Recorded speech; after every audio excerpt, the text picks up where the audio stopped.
Hola, ¿qué tal? ¿Cómo están? Bienvenidas al curso de farmacología.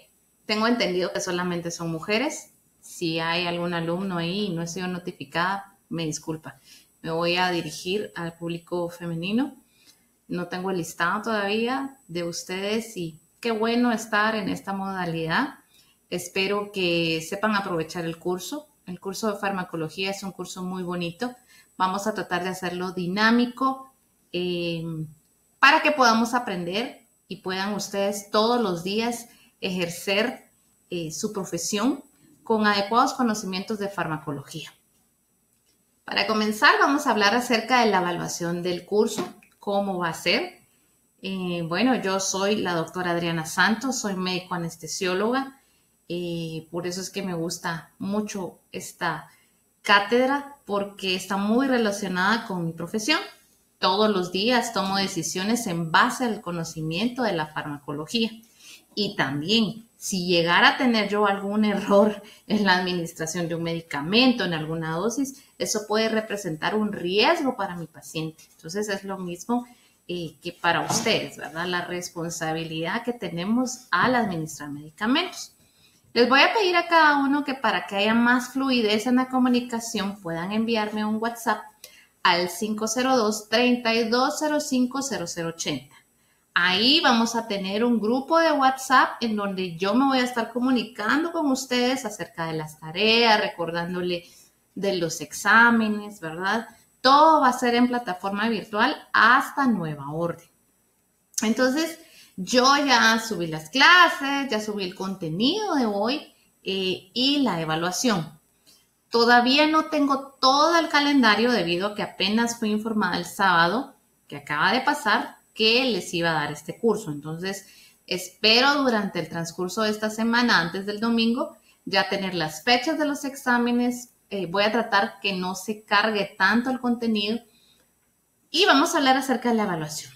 Tenemos 100 puntos, todos ustedes ahorita tienen 100 puntos cada uno. ¿Y cómo los van a ir ganando? Primero, hay una experiencia personal de 10 puntos.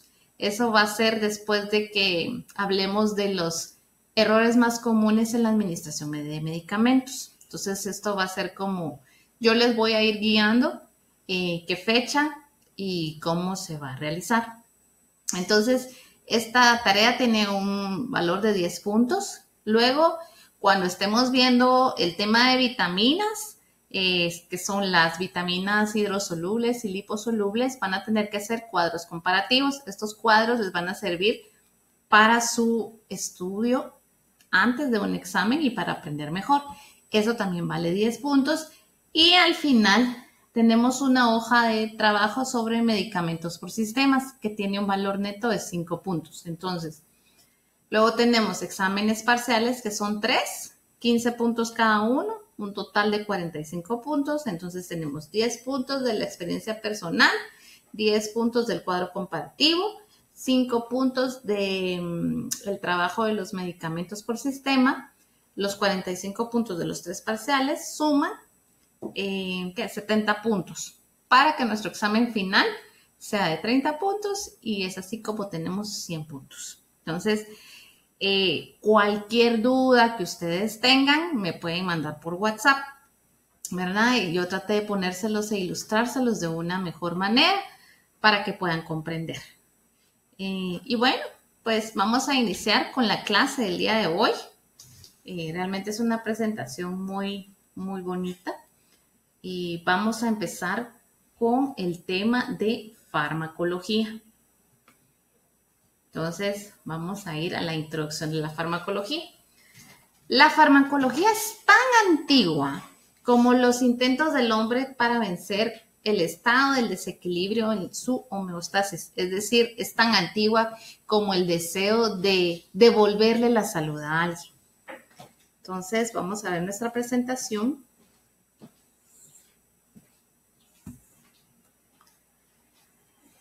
El origen de la palabra farmacología. Farmacología se integra de 2 términos griegos, que son fármaco, con el significado de fármaco, y logos, que significa ciencia. Es decir, que según la etimología de la palabra, farmacología es la ciencia que estudia los fármacos. Y la manera más fácil que encontré de abarcar el tema de la historia es haciendo una línea del tiempo. Entonces, por ejemplo, vamos a ver que la farmacología no nació en un país en específico, en un continente. Se tiene conocimiento que, por ejemplo, las antiguas tribus hacían flechas y le ponían curare en la punta de las flechas para poder el curare es una sustancia que paraliza, provoca parálisis. Entonces ellos descubrieron que esa plantita, si la rozaban en la punta de la flecha, iba a paralizar al conejo, al pajarito, lo que ellos fueran, incluso a un ser humano. Entonces, esa es la primera imagen que vemos, ¿verdad? Eso se tiene conocimiento en América antes de Cristo, con los mayas, en Sudamérica, en varias latitudes del mundo. También tenemos el código de Hammurabi. Este es una piedra que se encuentra actualmente en el Museo de Londres. Es una piedra que lograron descifrar o traducir con jeroglíficos, en donde se tiene conocimiento que al traducirlo tenía varias recetas de preparados. Y aquí es importante hacer ver que en la concepción antigua la enfermedad no era algo del cuerpo, sino que era para ellos algo espiritual.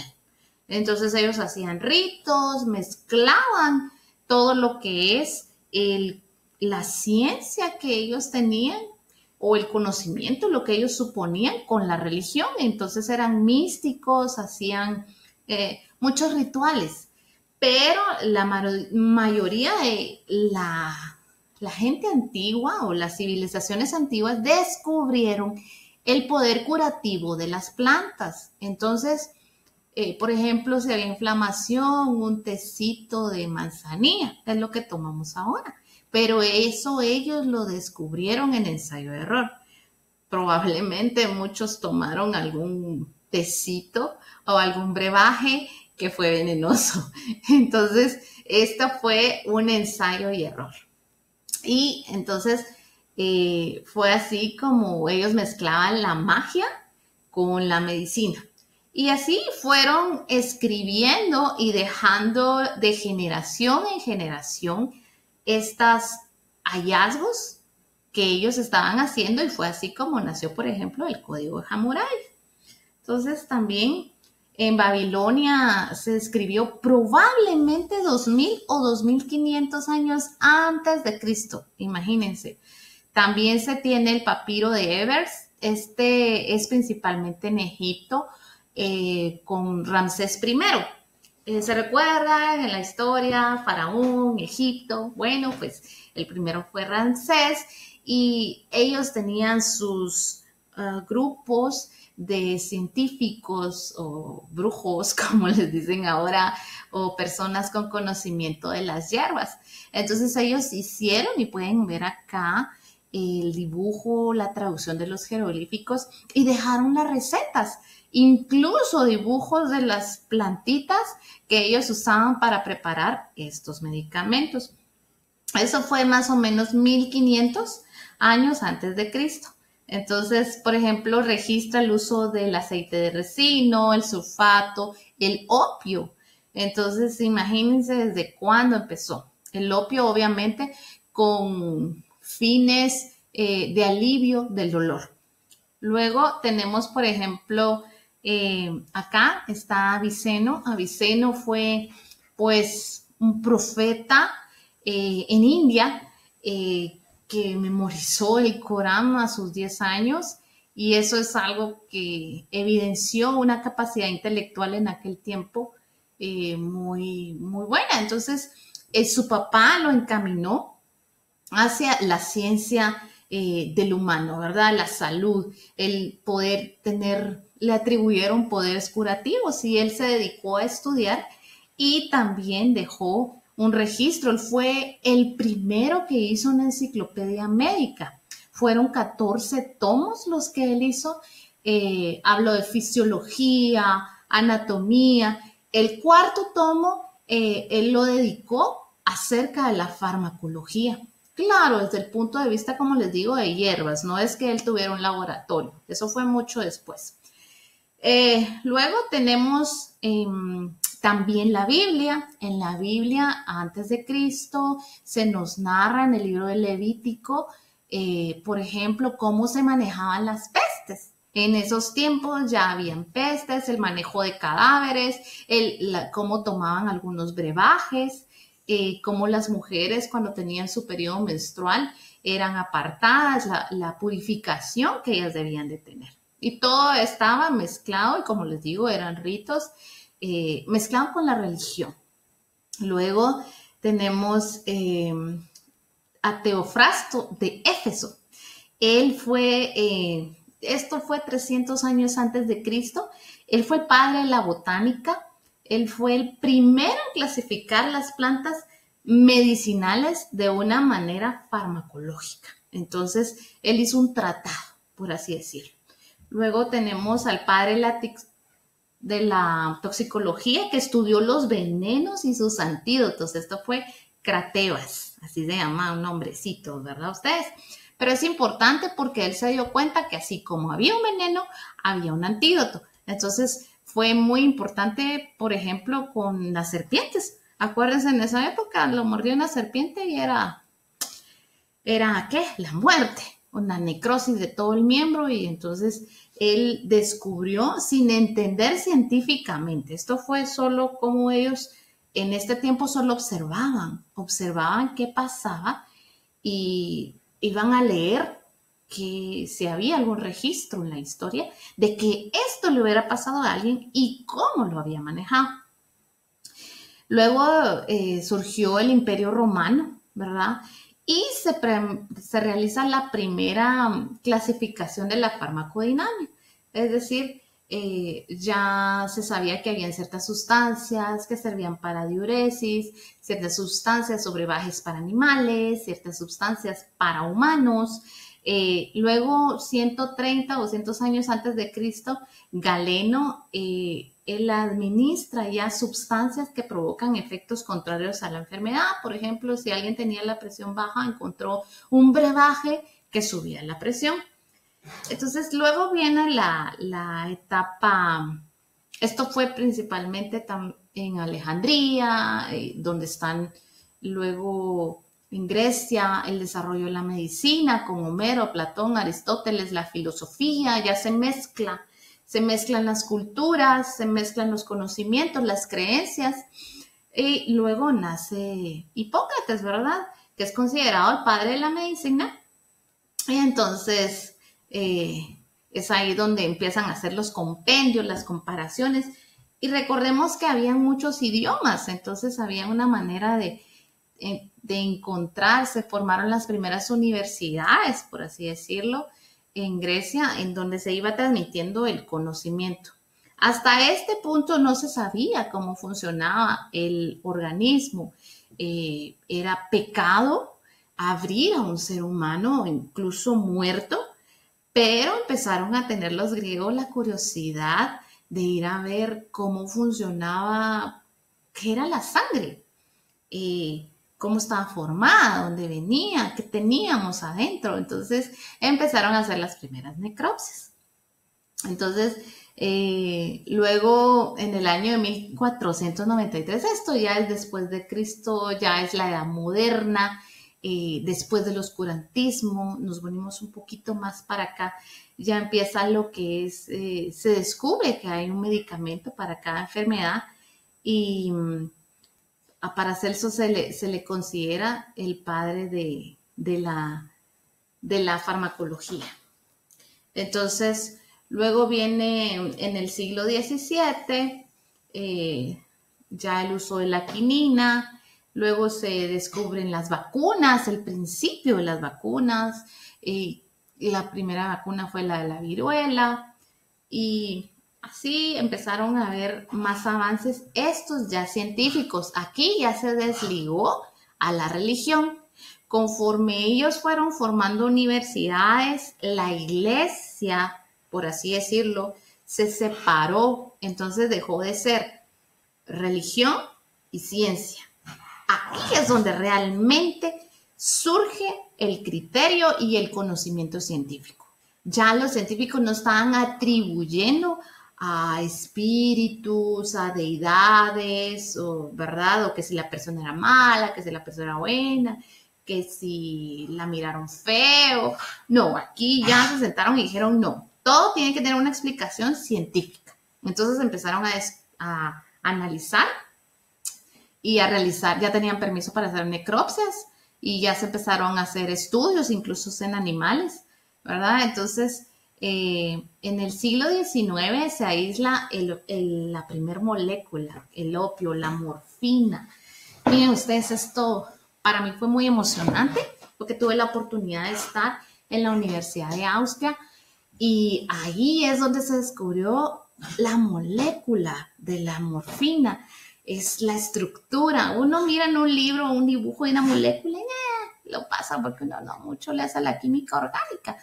Pero miren ustedes, para la humanidad, haber llegado a ese punto de descubrir las moléculas, a descubrir los elementos de la tabla periódica, es importante porque fue así como ellos pudieron desarrollar el conocimiento y aplicar qué hacía el hierro en el cuerpo humano, qué hace el calcio. Nosotros hoy sabemos que el calcio es bueno para los huesos, pero en aquellos tiempos no. Para que pudiéramos llegar a tener este conocimiento fueron muchos años de estudios, análisis, conocimiento. Y bueno, empezaron a nacer los laboratorios, ¿verdad? Empezaron a hacer estudios científicos. De repente Alexander Wood aporta lo que es la aguja hipodérmica. ¿Y por qué esto es importante? Porque antes de llegar al siglo XIX no existían las inyecciones, el principio de poner algo intravenoso, intramuscular, no se podía. El ser humano solamente pensaba que podía tomar cosas. No se imaginaba que podía introducir a su cuerpo a través. Hoy todos los días se canalizan pacientes, todos los días les ponemos sueros, todos los días los canalizamos y les administramos medicamentos. Eso no se podía. Entonces él vino, aporta el conocimiento de la aguja hipodérmica y ahí es donde empieza la revolución. Porque al poder administrar medicamentos a través del torrente sanguíneo, obviamente los efectos se potencian. Y hay que estudiar los efectos adversos, las alergias. Por ejemplo, antes, en los años, ¿qué? 14, cuando no se conocían los grupos sanguíneos en la guerra, la Primera Guerra Mundial, ponían un soldado a la par del otro, le decían, este está herido, colóquenle la canalización y que le pase sangre a su mejor amigo. No sabían que existían los tipos sanguíneos. Hoy sabemos que está el tipo A, el B, el C positivo, negativo, RH positivo, RH negativo, etcétera, etcétera, etcétera. ¿Quiénes sí pueden donar al B, por ejemplo? ¿Quiénes no? ¿Qué sangre recibe? ¿Qué sangre dona? En aquellos tiempos no.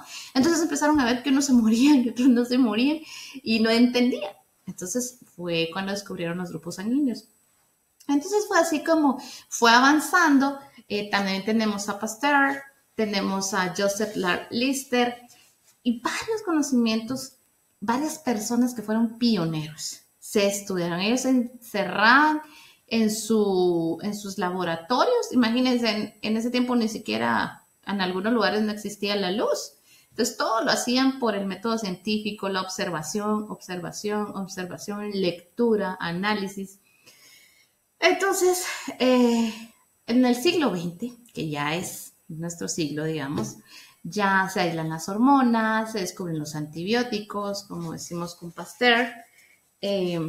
Luego hay un psiquiatra que se independizó de la farmacología, que es Carlos Gutiérrez Noruega. Eso fue en Perú.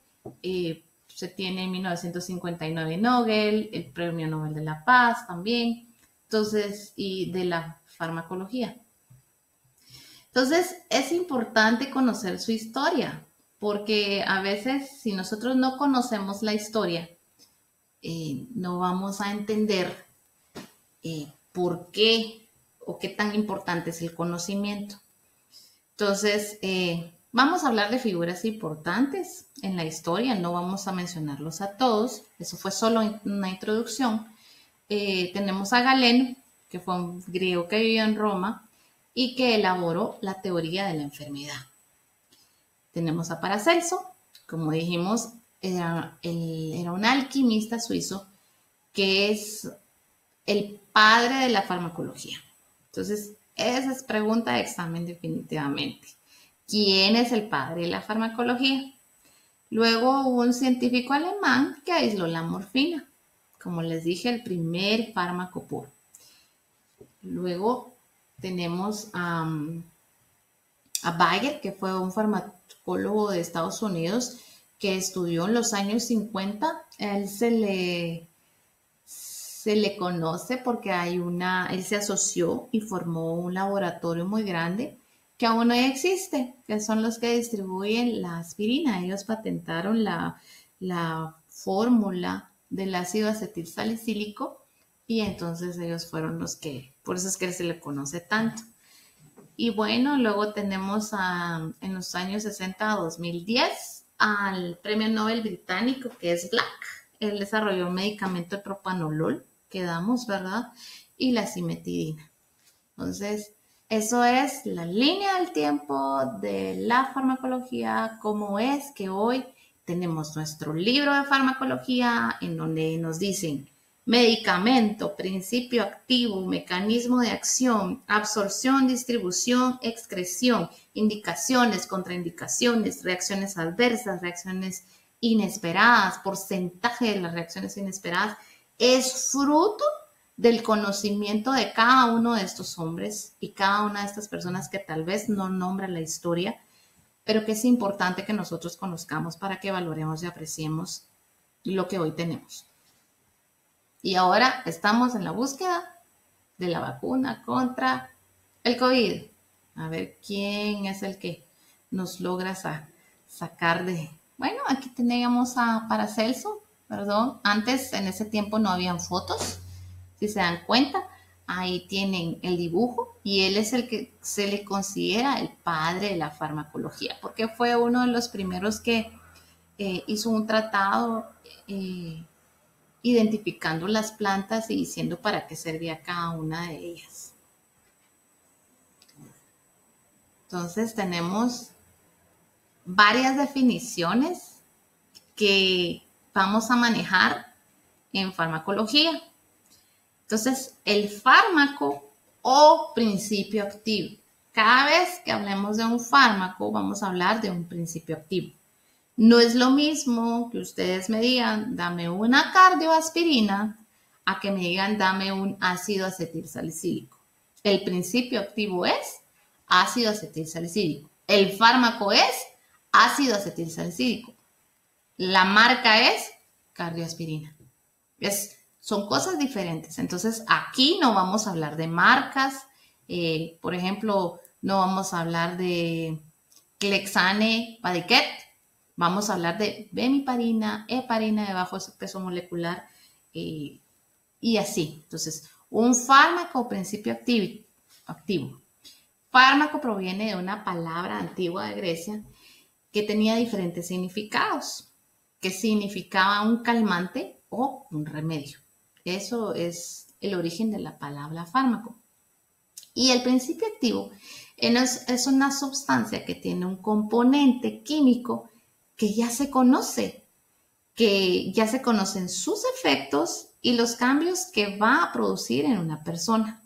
Por ejemplo, si nosotros recetamos efedrina en una paciente a quien se le acaba de administrar un bloqueo raquídeo, un bloqueo epidural, yo como médico ya sé que va a provocar taquicardia y esa taquicardia también va a provocar vasoconstricción, pero no tan severa, y va a normalizar la presión porque mi bloqueo provoca hipotensión. O por ejemplo, una persona tiene náusea ¿qué le vamos a dar? No la marca, sino qué principio activo. Vamos a darle dimenhidrinato. Ok, ¿qué provoca el dimenhidrinato? Sueño. ¿En quiénes está contraindicado? Y así sucesivamente. Entonces, ¿qué es un fármaco principio activo? Activo es una sustancia con una composición química que ya se sabe qué es, qué efectos produce o qué cambios va a producir sobre la persona a quien se le administra. Medicamento. ¿Cómo así que fármaco y medicamento no es lo mismo? No. Un medicamento se refiere a la combinación de uno o más fármacos con sustancias que son farmacológicamente inactivas o excipientes, que ayudan a darle volumen a la presentación farmacéutica o bien que ayudan al transporte dentro del organismo de la sustancia, la dispensación y la administración de fármacos. Por ejemplo, los excipientes que tienen las cápsulas. A veces nosotros le decimos a los pacientes, tome esto, mire, evite la cafeína 1 hora antes y 1 hora después de tomar este medicamento. O mire, no coma esto, tómese esta pastilla en ayunas, póngase la insulina NPH después de haber comido, exactamente tantos minutos de haber comido, y si no va a comer, no se lo ponga. Entonces, medicamento, ¿a qué se refieren? ¿Cuáles son esos excipientes y cómo es que llegan? Luego viene lo que es una droga. Una droga es una sustancia de abuso que actúa sobre el sistema nervioso central, que produce placer, tolerancia y dependencia. Esto es importante debido a que hay medicamentos controlados que sirven, por ejemplo, el midazolam. Yo le dejo midazolam a un paciente mío que van a operar mañana, se lo dejo hoy en la noche para que pueda conciliar el sueño, para que pueda descansar y llegue a cirugía, pero no es lo mismo a que alguien tome midazolam solo porque se le ocurrió y no quiere saber nada de este mundo porque está deprimido durante un mes todos los días, ¿verdad? Entonces, ahí ya no es un medicamento, sino que la persona lo está usando como una droga, su cuerpo se va acostumbrando y va a necesitar cada vez más y más dosis para poder llegar a tener los efectos deseados. Entonces, afecta al sistema nervioso central, la persona se vuelve tolerante y se vuelve dependiente. Después, cuando ustedes le vienen a quitar el midazolam de un día para otro, luego que esa persona ha venido tomando ese medicamento, puede tener un rebote o puede tener un síndrome de abstinencia. Entonces, lo que pasa con una persona alcohólica, cuando deja de tomar el alcohol y caen en crisis, ¿verdad? Y hay que administrarles complejo B y la deshidratación y que se ponen todos tremorosos, es horrible, ¿verdad? Entonces, una droga, ese es el concepto de lo que es una droga. Ahora vamos a hablar de conceptos de farmacología. Existe la farmacología pura o la experimental y la farmacología aplicada. La farmacología pura se refiere solamente a los efectos que los medicamentos o fármacos producen sobre los animales de experimentación. Esto permite estimar un aproximado cómo se van a comportar con el hombre. Por ejemplo, la mayoría de medicamentos han sido probados en ratones. Ya no es como antes que en un humano se experimenta, no. O sea, se experimenta en ratones. En ratones, en cerdos también se experimenta. Las concentraciones, se ven los efectos. Y tienen que pasar la mayoría de medicamentos a un proceso para que llegue a probarse, empezar a experimentar con humanos. Por ejemplo, la vacuna del COVID, ahorita, que es el tema de moda, se está experimentando ya con humanos y están viendo los efectos secundarios, pero se tuvo que pasar por un proceso de experimentación con animales para poder llegar a este punto. Y la farmacología aplicada es el estudio o el uso terapéutico de los medicamentos ya en el ser humano. Es un estudio científico en donde se adaptan los conocimientos que van dando a través de la farmacología experimental. Entonces aquí es cuando ya la farmacología aplicada sabe y es cuando dice, mire, ese medicamento no se da en hipertensos, ese medicamento no se debe dar en diabéticos, por esto y esto y esto y esto. No se le debe dar a un asmático la aspirina porque provoca broncoespasmo. Entonces, hay indicaciones, contraindicaciones a través cuando se está experimentando y los efectos no deseados que pueda producir. Hay una conclusión que me gustaría decirles acá de este tema y es, ¿cuál es el mejor medicamento del mundo que exista hoy? Piensen, piensen, piensen. El mejor medicamento del mundo que existe es el que no se administra. ¿Cómo así? Sí. El mejor medicamento es el que no se administra. Todo medicamento tiene un efecto deseado y un efecto o más secundarios, no deseados. Entonces, por eso es que nosotros debemos ser muy empáticos con nuestros pacientes, con nuestros familiares, en que no se automediquen, porque con automedicarse, lo que es comida para alguien puede ser veneno para mí. Entonces, por ejemplo, ahorita el uso de la dexametasona, cualquiera quiere andar tomando dexametasona cuando existe el síndrome de Cushing, cuando disminuye las defensas. Imagínense bajarle las defensas a un diabético en esta época. Entonces, el mejor medicamento es el que no se administra. Idealmente que nosotros no necesitemos tomar un medicamento. Ahora bien, si nosotros ya tenemos el diagnóstico de una enfermedad, debemos tomar el medicamento según las instrucciones de nuestro médico, siguiendo al pie de la letra.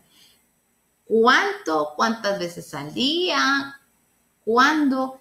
Y no, ay, yo ya me siento bien, que es lo que todos los diabéticos hipertensos la mayoría de veces hacen. Ay, yo ya no me tomo la tableta de la presión porque ya me siento bien. Con la presión hasta el cielo y pueden hacer un evento cerebrovascular.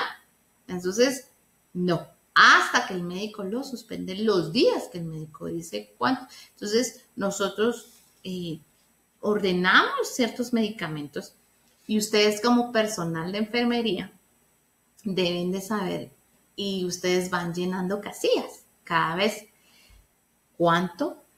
Cuando vence el medicamento, qué efectos tiene en la persona, si se debe diluir, por ejemplo, cuando es intravenoso, en cuánto se debe diluir, si se diluye en un salino, en un dextrosa, en un Harman, si está contraindicado diluirlo, si se debe administrar mínimo en media hora, si debe estar refrigerado, y todos esos detalles que ustedes cumplen, porque uno de médico tratante muchas veces solo lo ordena, pero quienes realmente cumplen con el papel de tener el cuidado de cada una de las etapas de esos medicamentos y la concentración son ustedes. Entonces sí es responsabilidad del personal de enfermería la administración de medicamentos. Es algo muy delicado, no para que tengan miedo, pero sí para que asuman la responsabilidad, porque el administrar o dejar de administrar un medicamento en un paciente puede representar la vida o la muerte. Y preguntarle al paciente siempre si, aunque el médico le haya preguntado si tiene alguna alergia, si ya le han administrado ese medicamento y si no tuvo ningún problema, ¿verdad? Entonces, pues esa es prácticamente la clase que yo les tenía para hoy. Les voy a dejar una hoja de trabajo. Esta hoja de trabajo principalmente es para que la hagan en lo que queda del periodo de clase, la resuelvan y la pueden hacer en su cuaderno, ¿verdad? Ahí está ya subida en el portal. La resuelven en su cuaderno y eso les va a servir para estudiar para el examen. Si tienen alguna pregunta, alguna duda con respecto al tema de hoy, les voy a agradecer que me lo manden por WhatsApp. De esa manera, la próxima semana, antes de empezar la clase, vamos a tener el tiempo de resolución de dudas. Entonces, les vamos a explicar a todos y así aprovechamos para hacer una retroalimentación del tema anterior. Entonces, espero no haberlos aburrido. ¿Verdad? Vamos a tratar de hacer las clases así, dinámicas, rapiditas. Y cuéntenme si qué les gustaría hacer, alguna está bien así, el sistema les gusta, no les gusta, la voz. Si no quieren que no me miren las presentaciones, solo ver las presentaciones, ustedes comenten ahí qué les gustaría también en la clase. Bueno, por favor, aprovechen el tiempo del periodo que tienen ahorita que les queda para hacer la hoja de trabajo y estudiar. Muchas gracias y nos seguimos comunicando. Pórtense bien. Y ya saben, 3205-0080 para comunicarse conmigo. Se cuidan.